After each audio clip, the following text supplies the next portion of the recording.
রাজধানীর কলাবাগান এলাকায় একটি ব্যবসা প্রতিষ্ঠানে ভাঙচুর ও লুটপাটের অভিযোগে বৈষম্য বিরোধী ছাত্র আন্দোলনের কলাবাগ থানার আহ্বায়ক সহ 14 জনকে গ্রেপ্তার করেছে পুলিশ। তাদের আদালতে নেওয়া হয়েছে। বিষয়ে বিস্তারিত জানাতে সিএমএম আদালত থেকে যুক্ত হচ্ছেন সহকর্মী রাব্বি হোসেন। রাব্বি, তাদের কখন হাজির করা হবে এবং তাদের পক্ষে আইনজীবীরা দাঁড়াবেন কিনা?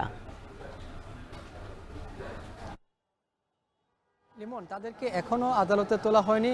কিছুক্ষণের মধ্যেই তাদেরকে আদালতে তোলার যে কার্যক্রম সেটি শুরু হবে। যেহেতু গতকালকে তাদেরকে যৌথ বাহিনী আটক করে যে 14 জন কলাবাগান থানার বৈষম্য বিরোধী ছাত্র আন্দোলনের আহ্বায়ক সালমান সহ যে বাকি 14 জন তাদেরকে যৌথ বাহিনী আটক করে কলাবাগান থানায় হস্তান্তর করা হয়। পরবর্তীতে কলাবাগান থানা থেকে তাদেরকে একটি মামলা দেওয়া হয়। সেখানে ভাঙচুর লুটপাটের যে অভিযোগ, সেই অভিযোগে তাদেরকে সেই মামলায় দেওয়া হয়েছে এবং কিছুক্ষণ আগেই যেহেতু তাদেরকে আদালতে আনা হয়েছে, তাদেরকে এখন হাজতখানাতে রাখা হয়েছে এবং এখনও তাদেরকে আদালতে তোলা হয়নি। এবং মামলার যে তদন্তকারী কর্মকর্তা তিনি তার সঙ্গে কথা বলেছেন, তিনি বলেছেন যে অল্প কিছুক্ষণের মধ্যেই তাদেরকে কোর্টে তোলা হবে এবং বিচারকের সামনে উপস্থাপন করা হবে। এবং তাদের স্বজনরা, আমরা দেখেছি যে আজকে সকাল থেকে আমি যখন এই কোর্ট প্রাঙ্গণে এসেছি তখন থেকেই দেখেছি যে এই 14 জনে যারা স্বজন রয়েছে, পরিবার রয়েছে, তারা এখানে এসে অপেক্ষা করছেন বা তারা এখানে দাঁড়িয়ে আছেন। আমরা বেশ কয়েকজন সঙ্গে কথা বলেছি, তারা বলছেন যে তারা তাদের আইনজীবী যারা রয়েছে তাদের নিয়োগ দেওয়ার চেষ্টা করছেন বা তারা আইনজীবীর মাধ্যমে তাদের যে কথা বা তাদের যে শুনানি সেটি আসলে দেওয়ার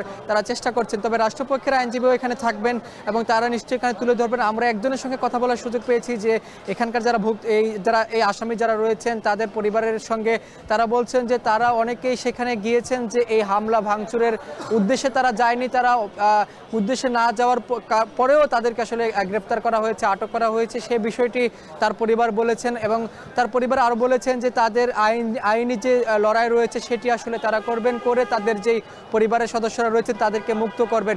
যদিও এখন পর্যন্ত কোর্ট আসলে বসেনি, নিশ্চিতভাবে বলা যাচ্ছে না যে কোন কোন ধারায় তাদেরকে আসলে মামলা দেওয়া হয়েছে। তবে ধারণা করা হচ্ছে যেহেতু লুটপাট এবং হামলার যে অভিযোগেই তাদেরকে আসলে আটক করে গ্রেপ্তার পরবর্তীতে দেখানো হয়েছে, সেক্ষেত্রে তাদেরকে গ্রেপ্তার করে এই লুটপাট ও হামলার যে অভিযোগের যে মামলাটি রয়েছে সেই মামলায় তাদেরকে দেওয়া হবে। তবে কোনো প্রকার রিমান্ড চাইবে কিনা সেই বিষয়টি এখন পর্যন্ত পাওয়া যায়নি। মামলার যে ফরওয়ার্ডিংটি রয়েছে বা এজাহার যে রয়েছে সেটি পাওয়া যায়নি। তবে এখানে তদন্তকারী কর্মকর্তা বলেছেন যে 14 জনের নামে তারা এজাহার নামেও আসামি করেছেন এবং বাকি আরও অজ্ঞাতনামা আসামি রয়েছে এই মামলায়।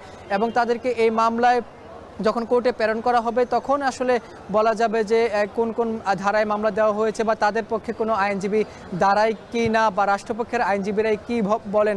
যেহেতু এই বিষয়ে সরকার বা অন্তর্বর্তীকালীন সরকার সবসময় আসলে বলে আসছিলেন যে বেশ কিছু যে ঘটনা ঘটেছে, মবের যে সৃষ্টি হয়েছে, সেক্ষেত্রে বৈষম্য বিরোধী ছাত্র আন্দোলনের যারা নেতৃবৃন্দ ছিলেন তারাও বলেছিলেন, এর আগে জাতীয় নাগরিক পার্টির যারা নেতৃবৃন্দ রয়েছেন তারাও বলেছেন যে এই ধরনের ঘটনায় যারা যুক্ত রয়েছেন তারা আসলে এই বৈষম্য বিরোধী ছাত্র আন্দোলনের যে নাম রয়েছে সেই নাম ব্যবহার করে তারা কোনো প্রকার এরকম কার্যক্রম আসলে করতে পারবে না। তবে এখানে যেই তদন্তকারী কর্মকর্তা তিনি বলেছেন যে মূল যে এখানে তিনি সেটি এই কলাবাগান থানার বৈষম্য বিরোধী আন্দোলনের যে আহ্বায়ক সালমান, তিনি তার নেতৃত্বে আসলে সেখানে গিয়েছেন। এই ছিল আমার কাছে সবশেষ খবর। লিমন, সিএমএম কোর্ট থেকে জানাচ্ছিলেন রাব্বি হোসাইন।